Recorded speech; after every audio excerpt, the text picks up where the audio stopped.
Well, welcome everyone to the Pantheon. I'm your host, Ray. I'm Evy.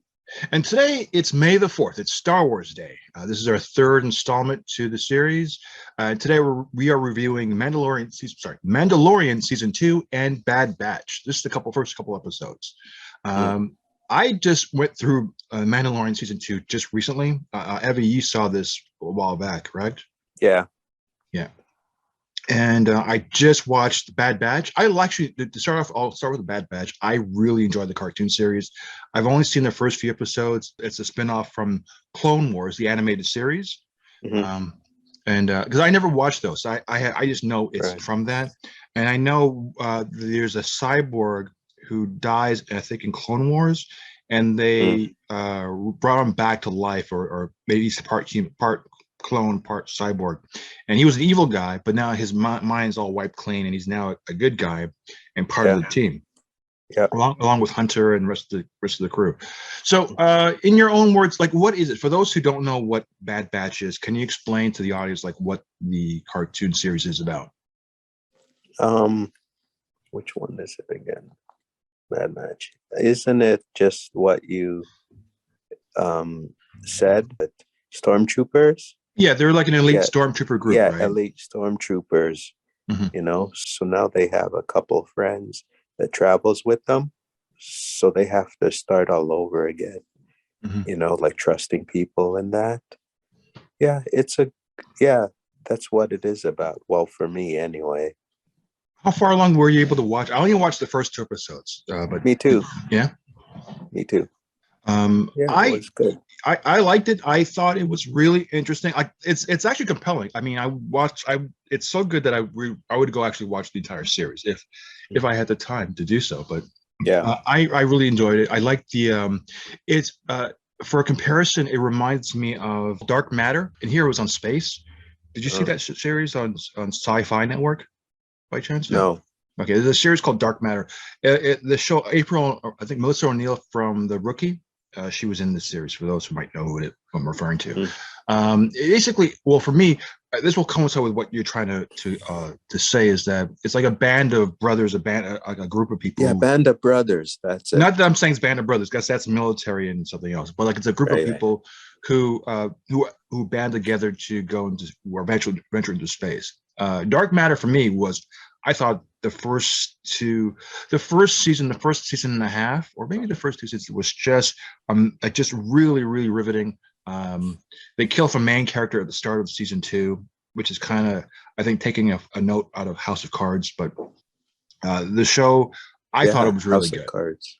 I thought that Okay. show was really good. And Cool. so, for those who've watched Dark Matter, because I was a fan of it, and I met some of the cast at Fan Expo Cool. when the series was on.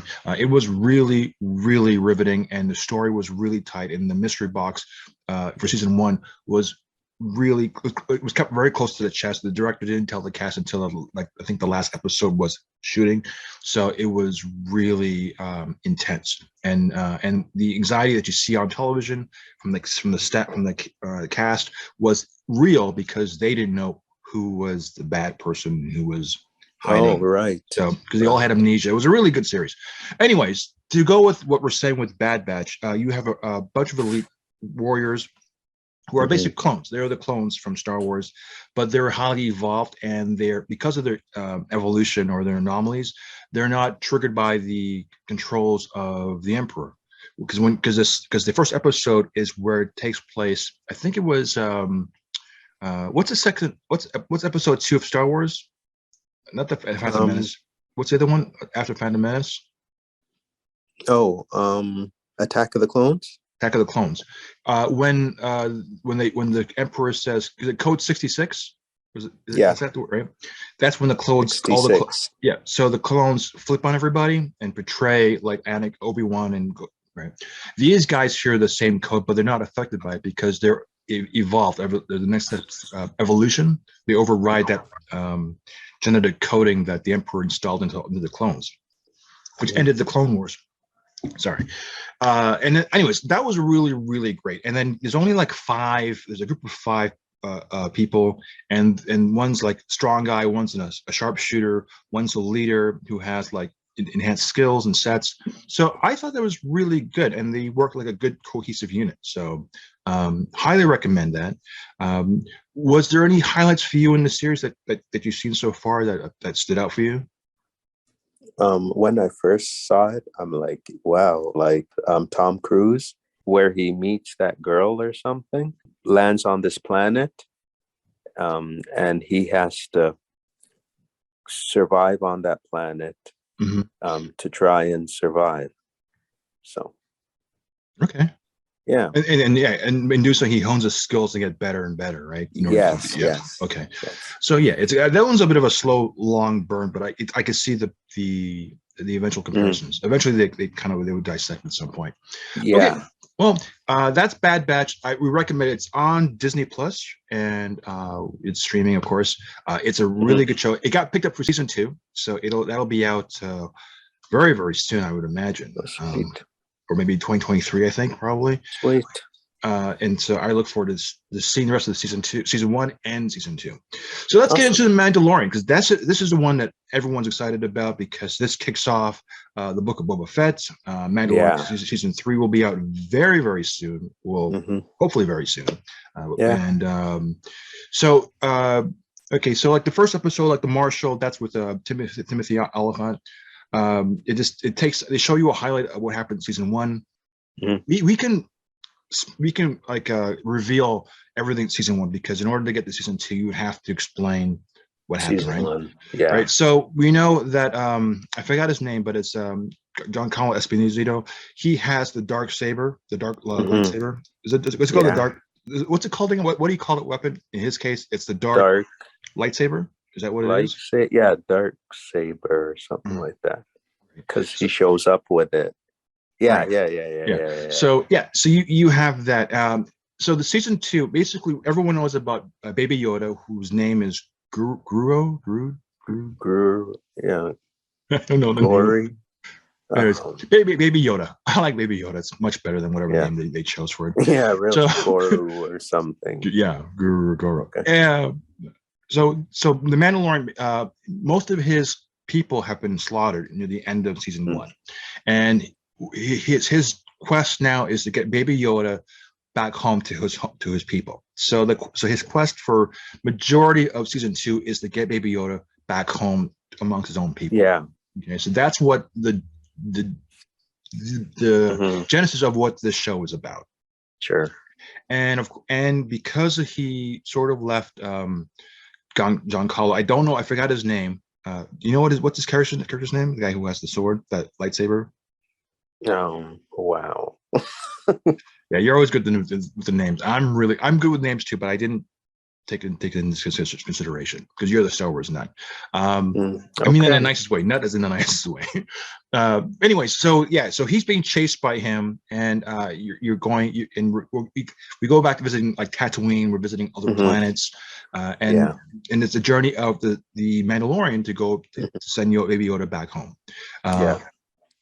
This is really good. I mean, you have like Fennec is back. You've got like cameos from various people making appearances back again. The directors are Bryce Dallas Howard directed a couple episodes again. Jon Favreau, Dave Filoni. These guys are makers behind it. They have their finger on the pulse of what makes this show really exciting. And in the hands of anyone else, I don't think this show would have been any good. Right. This show is the bedlam of what these future shows are coming out. It sets the bar for all these new like space odysseys and how we should really interpret it, and moving away from the Skywalkers and all that stuff. I mean, just showing the next generation of stuff, right? And I'm looking forward to Ahsoka coming out, like her own series that's coming. Hopefully, I'll be out soon. Did it come out already? Am I Ahsoka, that's the one with the Jedi, the one with from right.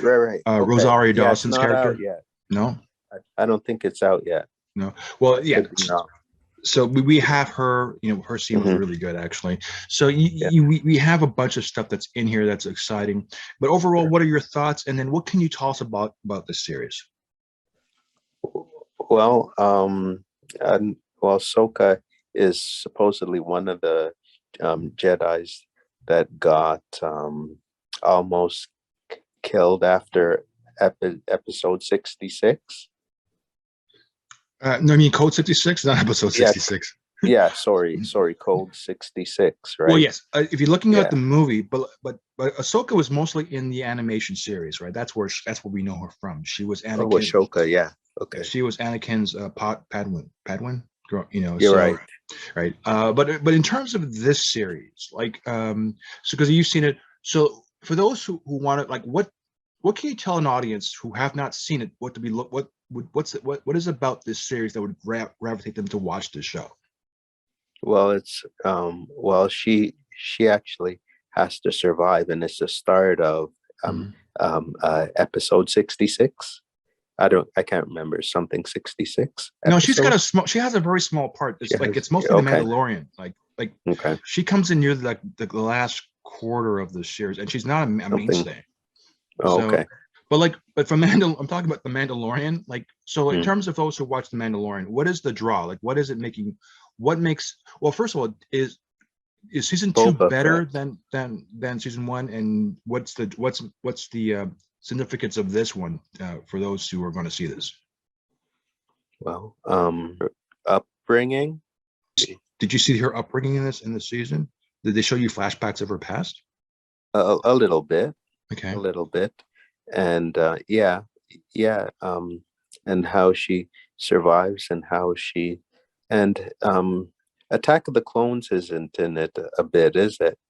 No, No, she's no, not this is in there. no, this like you're confusing. Like, Mandalorian is a standalone series, right? Right, But the right. only Okay. connection like, with 66 was with Bad Batch. You're right. Right. Oh, Right. right. Okay. So with Ahsoka, she's just her connection is with Anakin. So all we know is it establishes a timeline that this exists Mm. before the Skywalkers. Right. Yeah. But Yeah. you know, like it just gives you kind of a somewhat of a time frame. Mhm. You know, because she's a little bit grown up. She's a Padawan when Anakin was in his teens, but this is we're Right. talking about the animated series. So now Okay. Yeah. she's grown up. So That's it. mhm. Okay. Cool. Yeah. So thank you. Yeah. Definitely. Definitely. Yeah. I thought she was pretty cool. Mhm.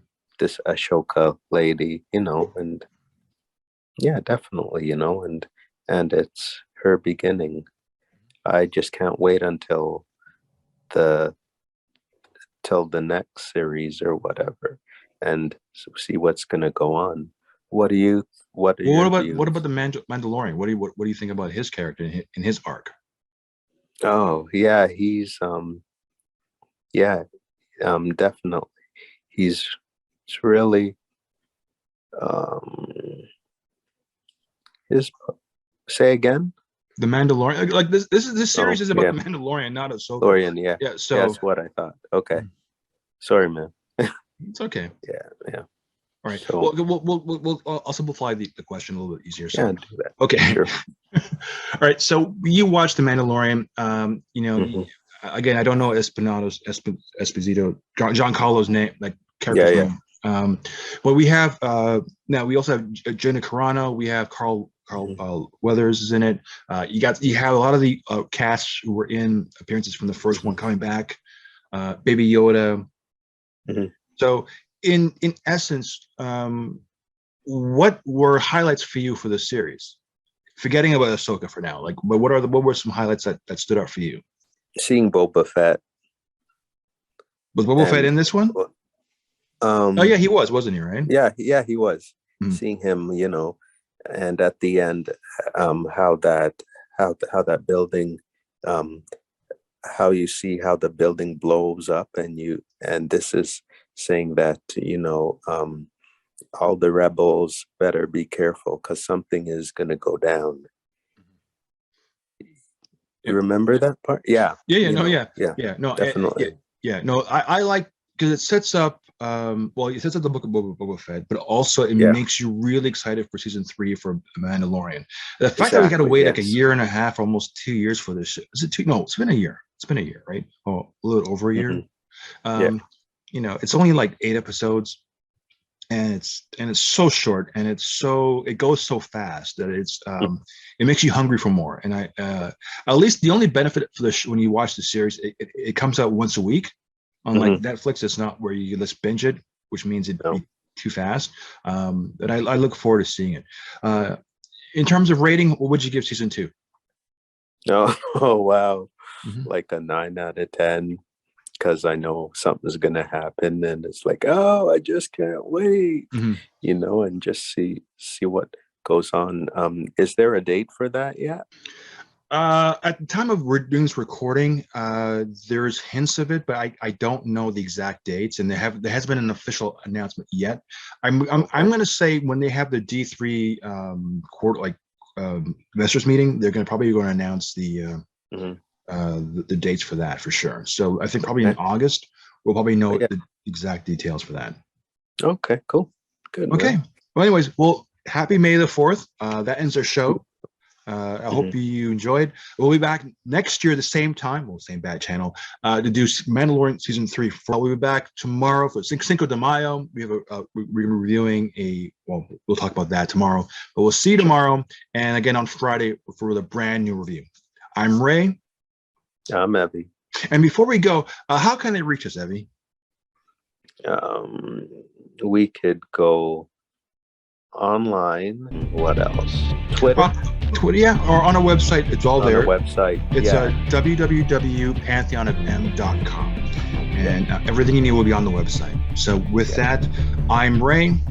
And I'm Evy. We'll see you tomorrow. Take care.